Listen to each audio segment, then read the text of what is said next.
Good Sunday morning and welcome to 9 o'clock church. We're Nehemiah. We're all the way into chapter 4 this time, beginning with verse 1. I wanted to tell you a little bit about what's going on in my life right now. Driving down the road a few weeks ago, on my dash, the screen comes up and it says, "Call King and Queen Sheriff's Department." I might want to take that call. Pull over, give him my full attention. Says, "Reverend Haley?" I said, "Yes." He says, "This is John. I'm the sheriff over here in King and Queen, and Marie Minor has died and left you as her executor."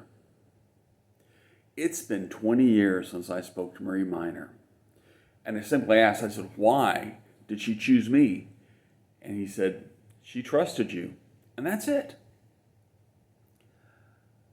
I think of a clock that a friend of mine saw overseas. They were in Holland, and they said that in Dutch, written on the bottom of the clock, it had this inscription. He asks his friend, "What does it say?" And he says, "One of these minutes will be your last."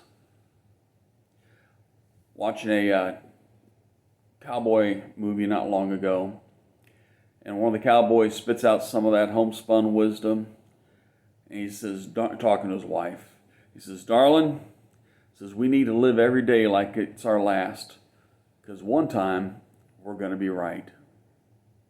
Man, it's easy to get discouraged in this world with so much pessimism and people talking about death and dying and everything.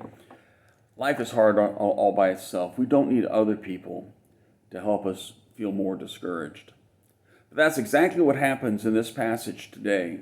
We're going to see Nehemiah working hard with the people, and we're going to see Sanballat and Tobiah working against him. Picking up at verse 1 of chapter 4, Nehemiah, and it says, "But it so happened, when Sanballat heard that we were rebuilding the wall, that he was furious and very indignant and mocked the Jews. And he spoke before his brethren and the army of the Samaritan, and he said, 'What are these feeble Jews doing?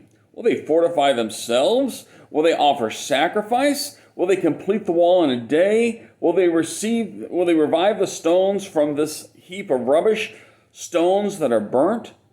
Now Tobiah the Amorite was beside him, and he said, 'Whatever they build, even if a fox were to go up against it, it will break down the stone walls.'" And Nehemiah's response, "Hear, O God, for we are despised." Of all the things Nehemiah could have done, he did the right thing. He took it to God. He prayed. His reaction was not to react against the enemy. His reaction was to go to God and simply say, "I've got a work to do, a work you've sent me to do. I'm a little too busy to be distracted by all this discouragement. Father, would you please hear this prayer?" And now he's got a prayer, and it's not a feel-good prayer. It's pretty rough. Listen to his words. "We are despised. Turn their reproach on their own heads, and give them as plunder to the land of captivity. Do not cover their iniquity, and do not let their sins be blotted out from before you. For they have provoked your anger before the builders." So we, the people, built the wall. And the entire wall was joined together up to half its height, half as tall as it's going to be, up to half its height, for the people had a mind to work. I think the entire book of Nehemiah can be encapsulated in that one phrase. The people had a mind to work. They wanted to, they had a calling. They had a desire. They had a leader. They had a vision, and they were working towards that end.